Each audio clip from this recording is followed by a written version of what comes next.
देर लगी आने में तुमको, शुक्र है फिर भी आए तो। आस ने दिल का साथ न छोड़ा, वैसे हम घबराए तो।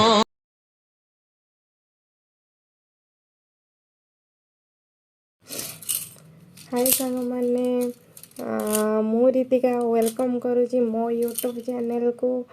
तो आपण मैंने जानी थे आज न्यू ईयर, तो नूतन वर्ष उपलक्षे आपण मानक बहुत बहुत शुभेच्छा और शुभकामना।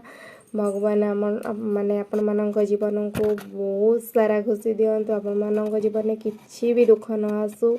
तो आपण मैंने न्यू ईयर आशा करुँच आपण मैंने न्यू ईयर भल से सेलिब्रेट करेंगे। मु तो न्यू ईयर भल से सेलिब्रेट करुँची। वीडियोटी एंड जाए देखो मु केमती कौन सेलिब्रेट कली कौन कली, आपण मैंने वीडियोटी एंड जाए देखले ही जानीपर। प्लीज स्किप करेंगे, प्लीज एंड जाए देखिए। तो आयुष तो शोई पड़ी, आयुष तो उठिनी।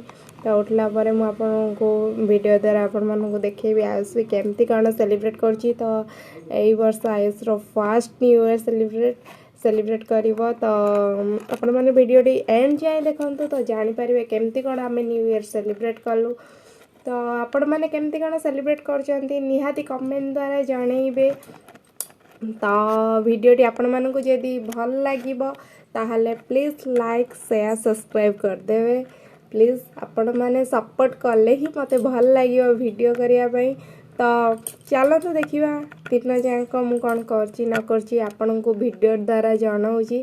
तो वीडियोटी प्लीज एंड जाए देखंतु। चलो देखिए कौन करची। ये सकाळ खाଇବା हो पूरी पटर तरकारी बैगनी पकोड़ी एटा पिठा सब रेडी पटर तरकारी भी रही अच्छी।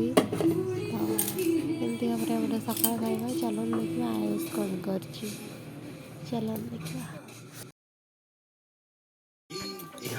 शीत दिन प्रस्तुति एटा अछि ना ए सब कोमल वुलेन्स को साधारण डिटर्जेंट रुक्ष एवं फीका करि दियंती। सेथि पई इजी विंटर वेयर इजी रो नो सोडा क्लेंजर दिए गभीरतार सफेई एबे केवल सीधा। कौन देखुच कि तुमे ए डुडलू, कौन देखुच डुडलू, कौन देखुच तुमे ए डुडलू।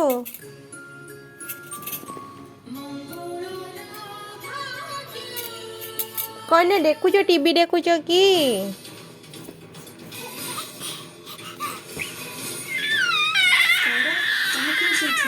कौन कौन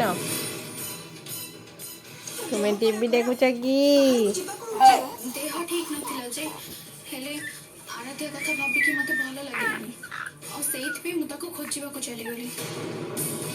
ए डुडलू टीवी देखुच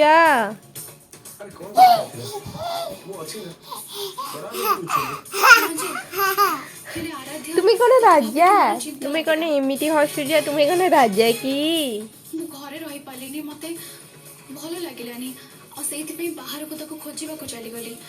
भाबिली कोठी किछि खबर मिल जिवो जदी देला रे आयुष सोच वाला चला चल तारा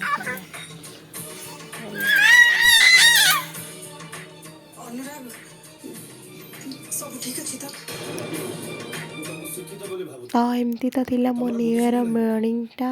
तो बेस किसी वीडियो शेयर कर पार्ली आपण मानू। तो आशा करुँच भगवान आपण जीवन बहुत माने सुखमय काटतु। रही जय जगन्नाथ।